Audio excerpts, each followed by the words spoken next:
You're listening to Later with Mo Kelly on demand from KFI AM 640. Hi there, Chris Merrill in for Mo Kelly, KFI AM 640. More stimulating talk. Listen anytime on demand on the iHeartRadio app. Got good news for you if you are reading one page of your news. Bad news if you are reading a different page of the news. Well, here's why.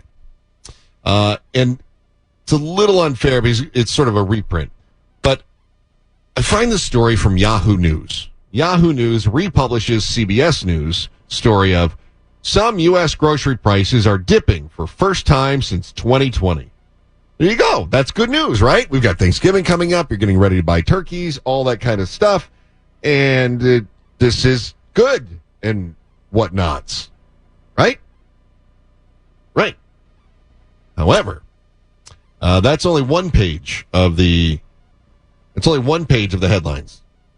Because now, if you go to another page on Yahoo, you get something completely different. And this is where you got to be a little bit careful with what you're reading because it can be all over the place, man.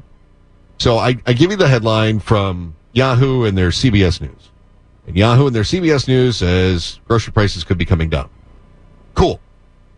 Online grocery prices represent what consumers pay when they order food from retailers like Walmart, Whole Foods, and others through apps and websites, and they say that online grocery prices are down just 0.1%. Well, I'll take 0.1%. Wouldn't you? Sure. I'll take 0.1% versus things going up. But then again, as I said, you go to another Yahoo News page, and here's what you run into. From Yahoo Finance. Eggs are still high. Cereal prices still high. Like, why is inflation maybe not coming down to the extent some of these folks would think? Two reasons. And yes, we have a grumpy consumer that's still spending. And the reason why is that as economists, we focus on rates. We love rates. Rates come down. But as a consumer, even I as an economist walk into a store and say, man. Like, what did cereal become like $8 a box? And it's like, what's cereal a box? It's like exactly. This. Where are these prices coming from? I immediately stop being an economist and start being a consumer. And yes, I'm mad about the box of cereal. It's $8. Exactly. But also from the label. What kind of cereal is she eating? Listen, I love cereal, and yeah, cereal's expensive, but who's buying $8 boxes of cereal? Are you paying $8 for a box of cereal? Hang on, I got to just find this out real quick here. Where should I go, guys? Like Ralph's or something? Yeah, let's just see if Ralph's. Let me just look for cereal. Order Ralph's online. This is good. Yeah, I don't know if that's gonna be better. I shop at Ralph's. Yeah, you still think it's $8? For cereal? For the large box that I bought the other day, I think it was close to about $8. But how big a family size box of Lucky actually, Charms? Yeah. Okay, well the kind peanut butter clusters granola, that's $8, but that's just garbage. You want to do that anyway. Let me see. Tricks Are for Kids, a 10-ounce box is $6. I think it's pretty expensive. Yeah, but that's not a big box. That's like you in a bachelor box, yeah. Yeah, I got you. Let's see. 27-ounce of Cocoa Pebbles. That's a big box. 27 ounces. That's a pretty good size, right? Mm-hmm. Okay. That's like 4 pounds, right? 27 ounces? Yeah. I appreciate that you're either playing along or don't know how many ounces are in a pound. I love you for that. Thank you. Yeah, the Cocoa Pebbles are regular price $7.99, $8 a box. $8 a box. Yeah, $6.59 if you've got the loyalty card. Oh, there you go. Yeah. A 1 pound box of Raisin Bran, that's 16 ounces, by the way, is $6. Okay. All right. But that's Raisin Bran. No one wants that. Okay. Unless you're a regular. Well, I am. Unless I eat my Raisin Bran, and then I'm better, so. Yes. All right. Look at you with your colon privilege over there. All right. Keep it up. From market's perspective, real wages haven't grown all that long. And so the consumer has been missing out on real wage gains. Even though wage growth was high, inflation was higher. And so we haven't had a consumer that's really benefited from real wage growth to make up for what they lost when we were coming out of that high inflation period. By the way, did you guys see the story about where there are people trying to push to get rid of Fruit Loops? They're mad that Fruit Loops have colors in them. What? Yeah. Yeah.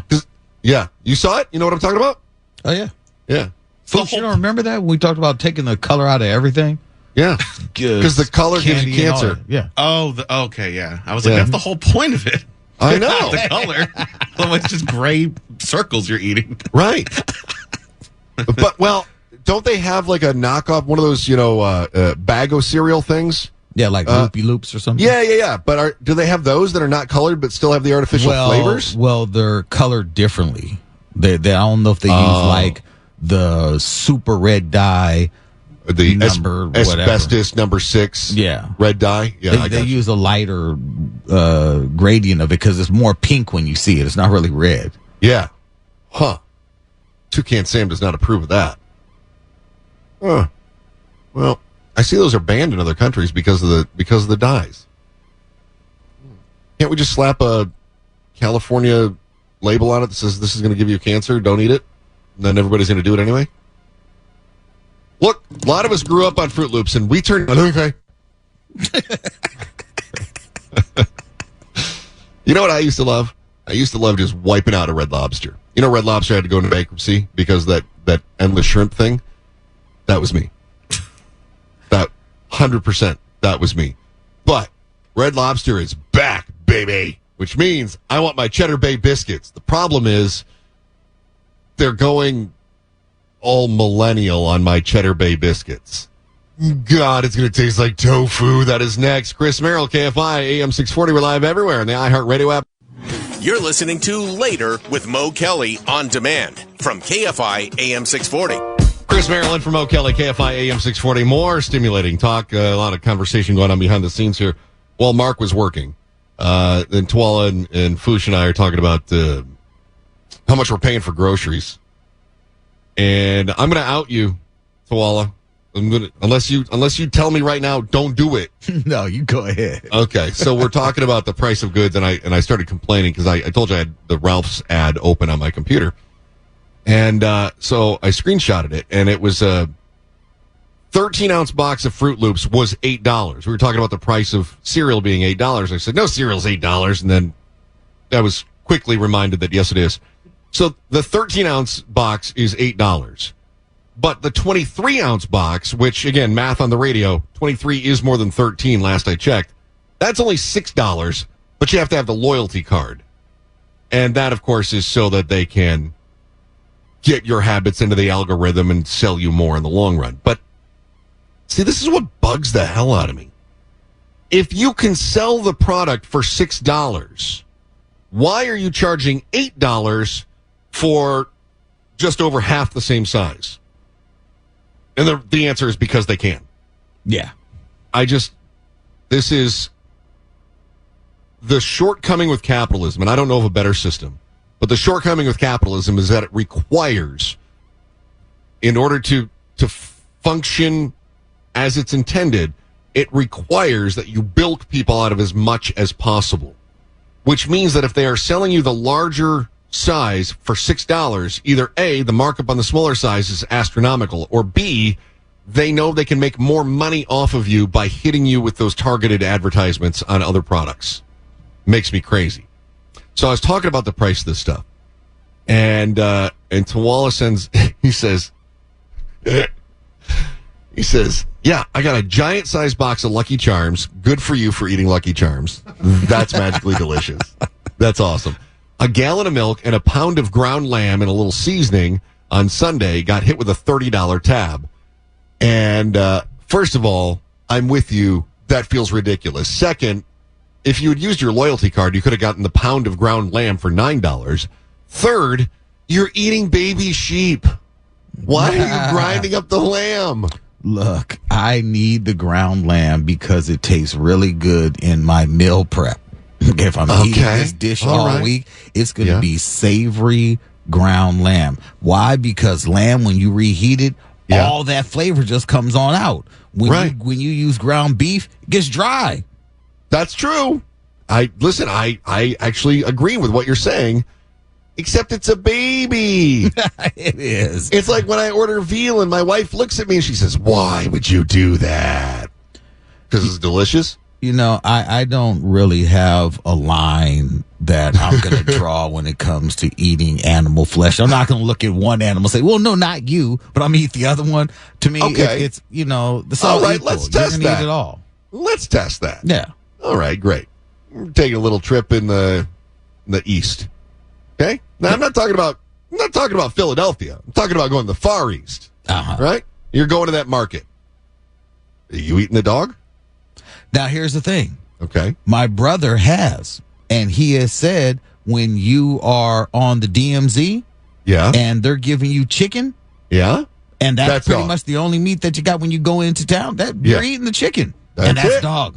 And he says when you first go into those markets and you see the dogs hanging in the shop market, he said it's not a joke. I'm telling you, that's what's there available when you go in town on the DMZ. You're seeing dogs in the window. You're seeing dogs he said it's so serious. Yeah. And they call it chicken. They call it chicken. Yeah. Is that so that the servicemen will eat it? It's just what they call it. He says you go in there, they say, you want chicken? And he's like, yeah, sure, give me chicken. And the other surfers out there who had been out there for a while laughing, they're like, hey, you like that chicken? He's like, it's delicious. He's like, they're like, that's dog. And he's like, you know what? It's better than the MREs. How about that? I'm eating the hell out of this right now. Wow. Yeah. And you feel like you would do that too? Look, I'm one of those people, like, if I'm in one of those places that has like a bug market, you do it. Yeah, I'm gonna try it. I'm curious like that. I want to eat, whatever. I don't know. Yeah, I can't get over it though. I know. Horse meat. Horse meat. I've had deer. Well, that's normal. Yeah. Yeah. Listen, some horse. Really, I'll tell you this. Okay. There is not enough cows. There's not enough cows on this planet to support all the places that serve quote unquote beef. All the McDonald's, Burger Kings, Jack in the Box, the fast food places alone that supposedly sell beef. What are you telling me right now? You think that's all cow? Oh, no, sir. What are you telling me right now? I'm telling you, and look, I'm not going to name any racetracks, but we've seen a lot of horses in Southern California die. Hold on, Hoss. Hang on. Wait a minute now. You're not saying what I think you're saying. I'm saying this meat comes from somewhere. You think they're disposing all these animals on the road humanely? Wow. No, they're putting them into recycle plants. Put them into a burger. Okay, all right. Let's take this a step further then. Yes, Soylent Green. Here's the thing: my brother does not believe like Forest Lawn. He's like, there's no way that they're putting all those people in those graves. There's not enough land. There's not enough land for all the people that are dying. Where are they going? What are we really doing? We don't know. Are you telling me you know? It's chicken.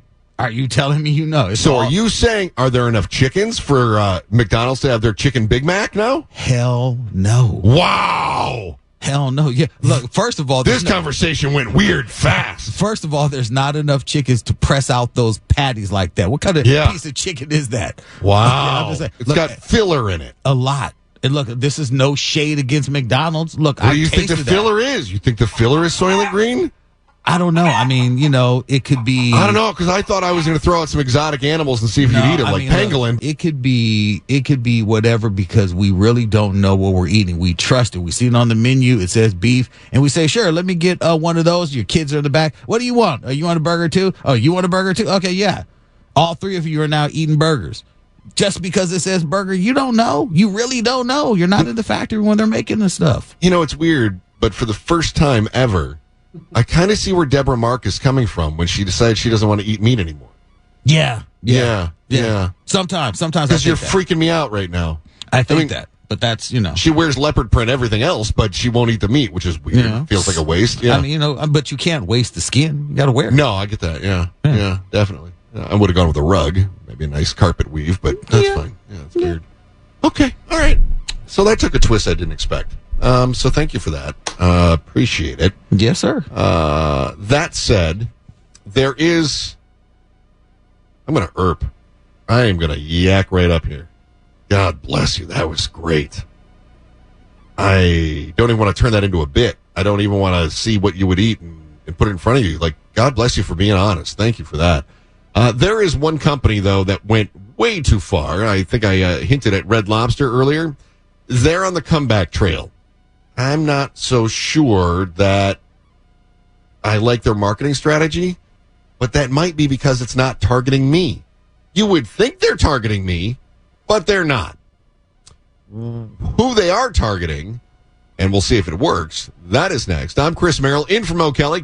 You're listening to Later with Mo Kelly on demand from KFI AM 640. Chris Merrill, in for Mo Kelly tonight. Listen anytime on demand on the iHeartRadio app. If you missed the last segment, it was a revelation, to say the very least. And I love Tawala for being so incredibly honest about it, where he said that he would eat anything. He would try anything. And so I challenged him. And by God, he didn't back down. I thought it was just going to be like, would you eat, like, what was that? Was it a pangolin? Is that what they thought started COVID at the wet market? I think so, yeah. Yeah. Yeah. It looks like some sort of an armadillo rat kind of thing. Yeah. Yeah.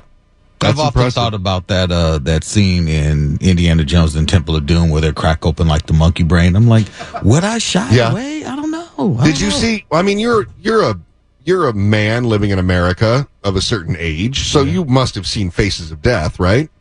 I think, we challenged each other as kids to watch it, but I don't really remember it. I think I chickened out to watch it. Oh, I've seen it. Yeah, well, the whole first half of Faces of Death is about animals, and then it goes into people dying. And then later on, you realize that it was not true. And in fact, I think they got sued for that or something. They did, and then there was somebody, was it Cannibal Carnival, or it was something like that. Where You're talking about Cannibal Holocaust, the Ruggero Deodato movie, and he had to prove that the actors weren't dead. Yeah, that director had to go to court and prove it wasn't a snuff film around 1980. Yeah. Well, Faces of Death, I think they had the same accusations that they were torturing animals and things like that, and they actually had to show, this is how we did it. They had a scene there where it looked like they were torturing a monkey to get to the monkey brains. Well, a lot of the stuff in Faces of Death looks patently false, like the electrocution scene. Yes. But I had to wonder about the monkey thing because that monkey looked pretty distressed. Yeah, right? No, there were definitely some scenes where it seemed, But just like Twala said, that we all challenged each other in college to watch that. One thing you might want to do is consider the next place you eat, and you might want to go back to some place that we thought was going out of business for a while because they claimed bankruptcy. Red Lobster's trying to make a comeback. This is big. Red Lobster's new CEO, Damola Adamalakan, has a tough task in front of him. Turn around the struggling chain and make it better than ever. Relevant, compelling, and exciting. Oh, God, those are some corporate buzzwords, aren't they? What do you need to do with Red Lobster? Relevant, compelling, and exciting. What do you need to do to bring back Blockbuster? Relevant, compelling, and exciting. What are you doing to revive Circuit City? Relevant, compelling, and exciting. Okay. How about you just say we're going to have lobsters, right? Just buzzwords. They're just buzzwords. You know what always weirded me out about Red Lobster? And I love Red Lobster. Listen, I'm not going to bag on Red Lobster. I'll bag on other places, but I love Red Lobster.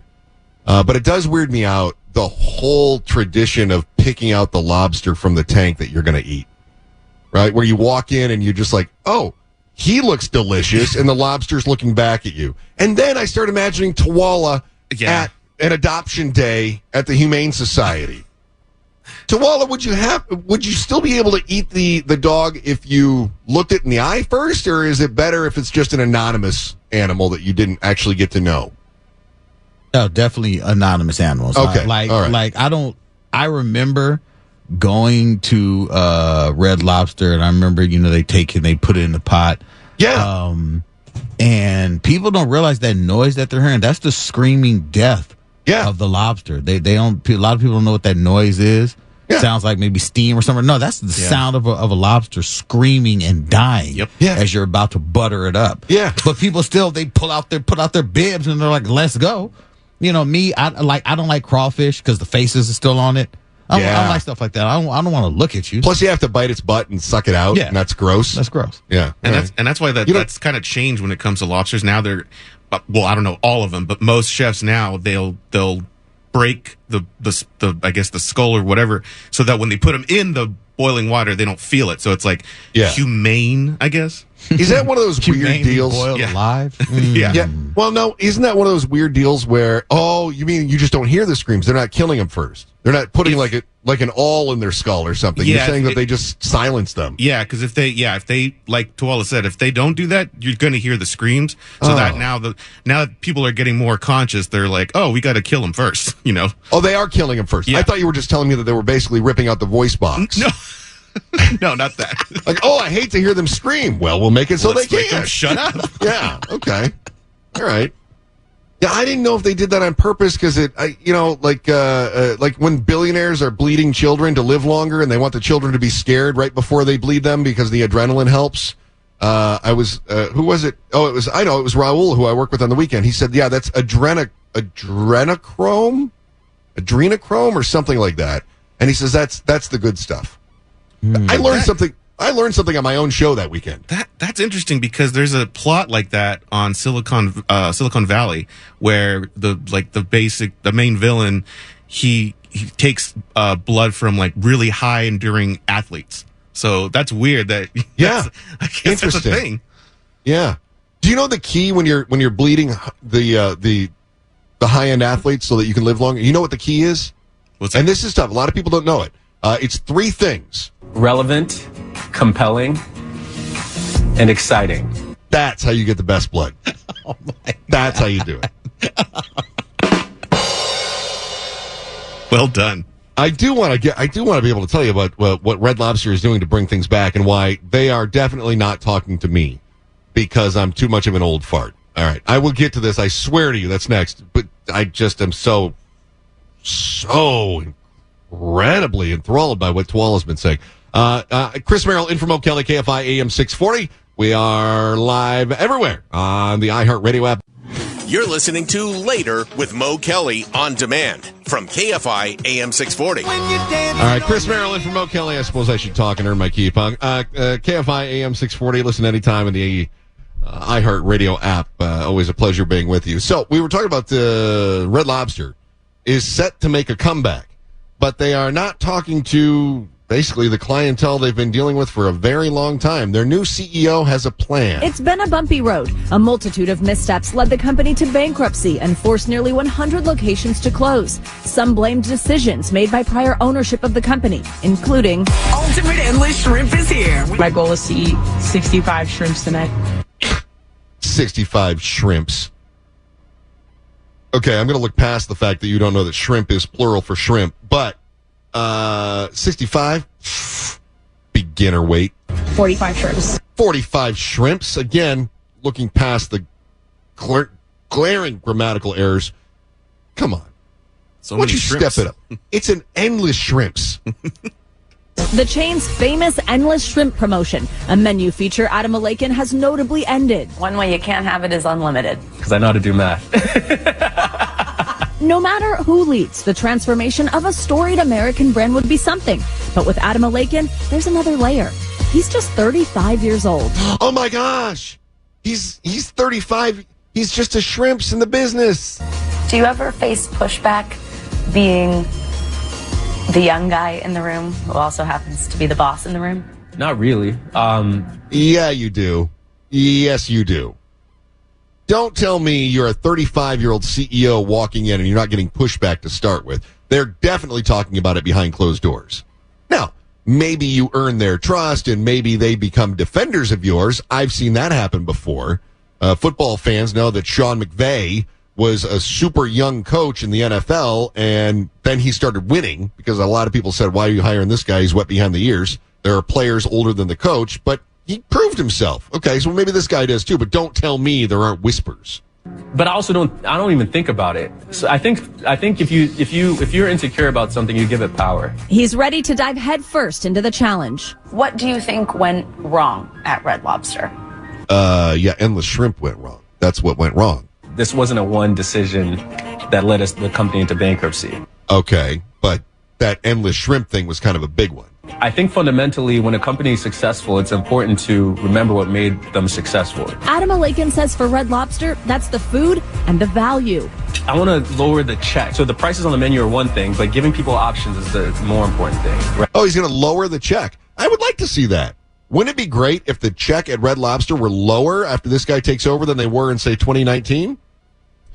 Anybody want to put bets on that happening? Right. If somebody wants to come for lobster and a glass of wine, what should they be spending at Red Lobster? Oh, that's a really good question.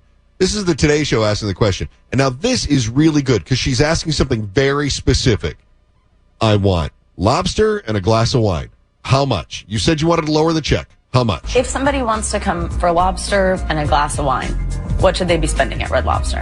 We should be the best deal for the best lobster because we do have the best product. We buy 25% of the North American lobster tail that's sold. That was not the answer. Why don't you say $25? She asked specifically, lobster and wine, how much? What should they be spending at Red Lobster? What are we spending? Is it 25? Is it 35? Is it 45? I sound like an auctioneer all of a sudden. How much are we spending? We should be the best deal for the best lobster because we do have the best product. No, I'm going to the casino. They've got good lobster, and I know how much the buffet costs. So we have the ability to make sure we get the best. The new owners of Red Lobster, the private equity firm Adam Alakin had been working at, are investing $60 million in the restaurants. Money he's using on what he calls a brand refresh. Oh, here we go. Brand refresh. Guys want to start counting the buzzwords? The buzzwords, yeah.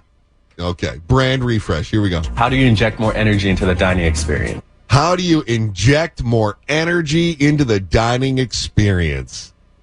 All right.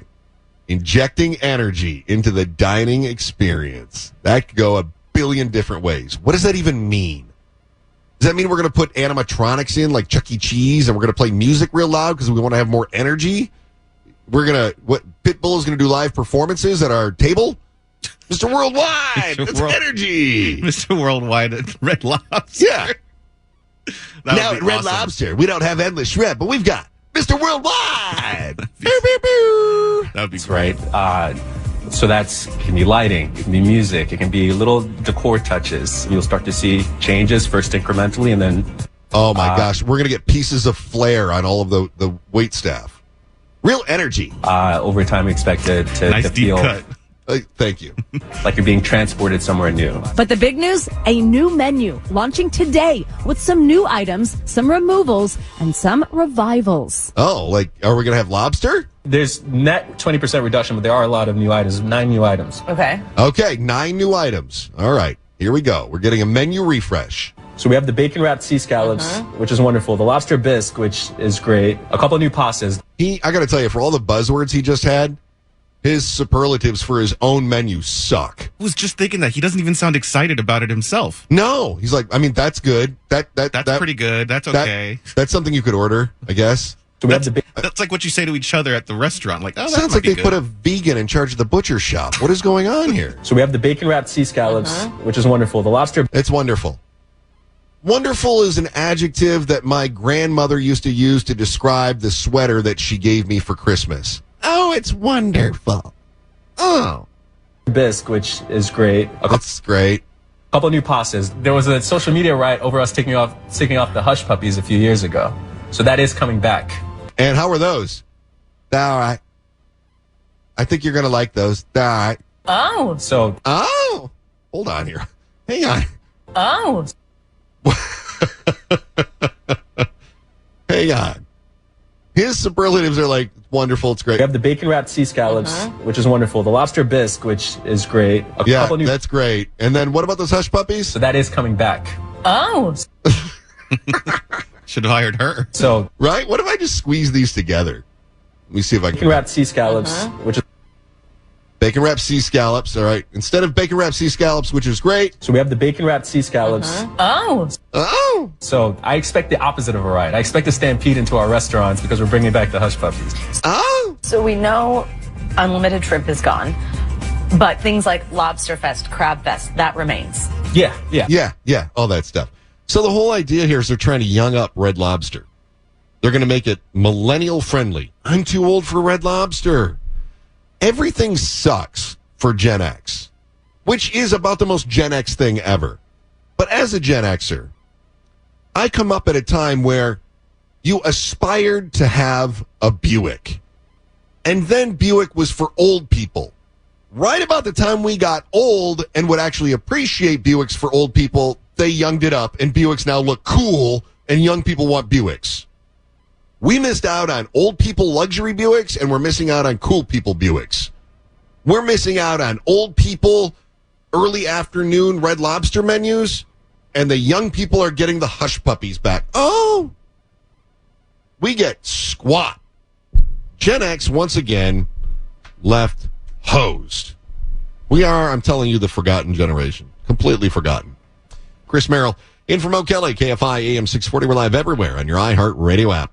Free-range, non-genetically modified, handcrafted, artisanal, gluten-free, stimulating talk. KFI. And KOST HD2. Los Angeles, Orange County. Live everywhere on the iHeart Radio app.